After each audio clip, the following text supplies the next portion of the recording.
Motor وے M5 پر روہری کے قریب ایک افسوسناک حادثہ پیش آیا۔ ہمارے نمائندے نادر عباس سومرو کی رپورٹ کے مطابق جہاں ٹویوٹا ڈبل کیبن گاڑی نے موٹر وے پیٹرولنگ پولیس کی موبائل کو ٹکر ماری۔ حادثے کے نتیجے میں پیٹرولنگ آفیسر ناصر شہزاد شدید زخمی ہو گئے، جنہیں فوری طور پر ہسپتال منتقل کیا گیا، تاہم وہ زخموں کی تاب نہ لاتے ہوئے شہید ہو گئے۔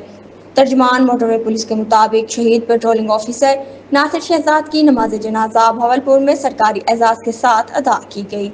نماز جنازہ میں ایڈیشنل IG موٹر وے پولیس سعد اختر بھروانہ، DIG دار علی خٹک، سیکٹر کمانڈر فیصل اکرم، رانا سرفراز، غلام قادر سندھو اور غلام عباس سمیت موٹر وے پولیس کے افسران نے شرکت کی۔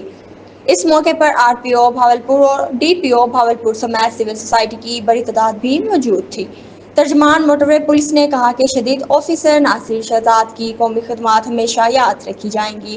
موٹر وے پولیس کی اعلیٰ قیادت نے شہید آفیسر کو زبردست خراج تحسین بھی پیش کیا۔